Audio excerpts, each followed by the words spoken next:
Fala pessoal, sejam muito bem-vindos ao PodCampo. E hoje, nesse dia, vamos entrevistar o professor Marcos. Aqui está eu, José Cauã, Iago e o professor Marcos. Se quiserem se apresentar, as ações. Olá pessoal, para mim é uma satisfação muito grande estar aqui e desde já agradecer pelo convite que foi feito para a minha pessoa, parabenizar todos vocês que estão envolvidos nesse projeto, professor Barbosa como coordenador, certo? Eu sou professor de Educação Física, me chamo Marcos, tenho 32 anos, sou natural de Currais Novos e resido há alguns anos aqui em Lagoa Nova. Você já atuou por algum time, já jogou por algum time profissional? Já, na realidade, eu vou tentar resumir, sintetizar, né? Na realidade, eu sou professor hoje porque escolhi jogar, né? Então, assim, o que me tornou professor foi essa ligação com o esporte, né? Especificamente mais o futebol.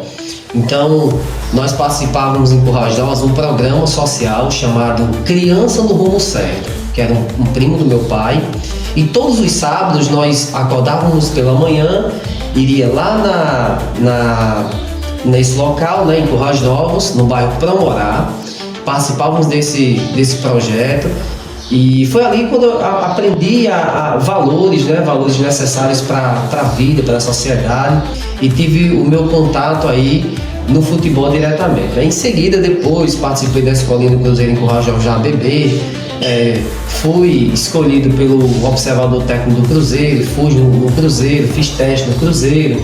Enfim, a história é um pouquinho longa, mas dá pra gente falar um pouquinho aqui, e por isso que eu estou aqui contando um pouquinho da minha história.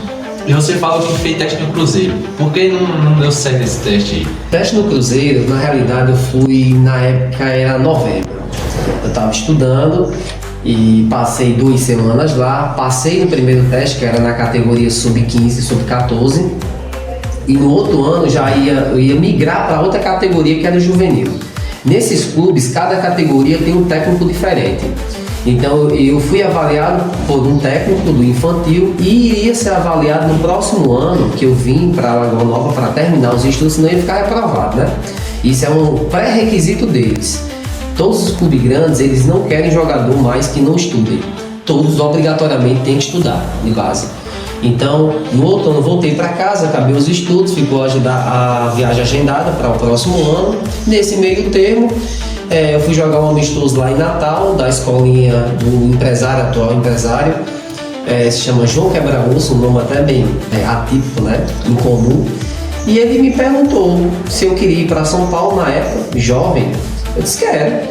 E aí eu fui para São Paulo, uma cidade chamada Águas de Lindóia, um clube de Oscar, ex-seleção brasileira, não é da época de vocês, é um jogador mais antigo, né? Jogava no São Paulo, seleção brasileira.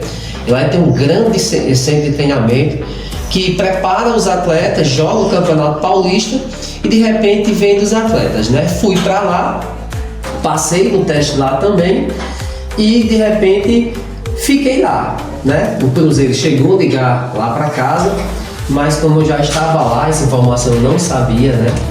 E aí as pessoas que estavam em volta, né? Inclusive João Quebra-Osso, decidiu que eu pudesse ficar lá, porque na época achou uma proposta melhor. Aí quanto tempo você passou assim fazendo teste? Na realidade, fazendo teste foram poucas vezes, né? Eu passei assim, geralmente eu ia de um clube para outro, não para fazer teste, já ia direto, né? Então, mas eu fiz teste em alguns clubes sim, fiz teste no Santo André, fiz teste na Portuguesa, fiz teste no Mojimirim, todos eles eu passei. E aí teve um clube aqui pertinho, lá de Recife, Sport Recife, fui campeão pernambucano sub-17 lá, joguei Copa, lá chama a Copa Pernambuco na época, joguei lá pelo esporte também, não deu certo também minha trajetória lá, mas fiz o momento que eu passei lá foi muito proveitoso para minha carreira. E por que você voltou para cá? Pronto, a pergunta que não quer calar. Marcos, por que você voltou? Por que você não continuou? Nós sabemos que hoje, pessoal, nem tudo que a gente vê na televisão é verdade. Deixa bem claro aqui. Existe uma máquina muito grande por trás, que é o capitalismo e os interesses de terceiros.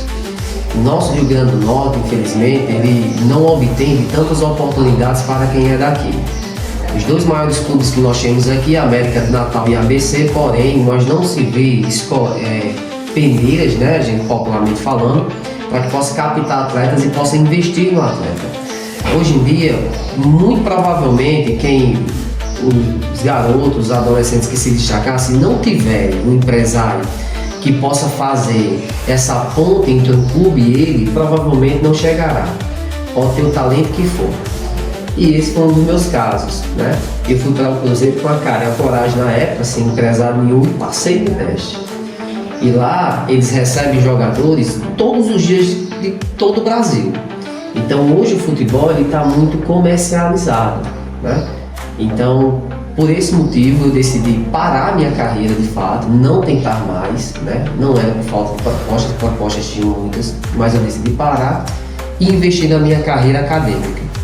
Foi onde eu me formei em educação física e graças a Deus eu atuo essa profissão com muito orgulho. Eu agradeço muito por você ter tirado esse tempo para apresentar aqui junto conosco dessa entrevista e para fechar com chave de ouro. Eu quero perguntar se você prefere Cristiano Ronaldo ou Lionel Messi. Eita, é a pergunta do mundo, né? Cristiano Ronaldo ou Messi. Na realidade não existe preferências, né?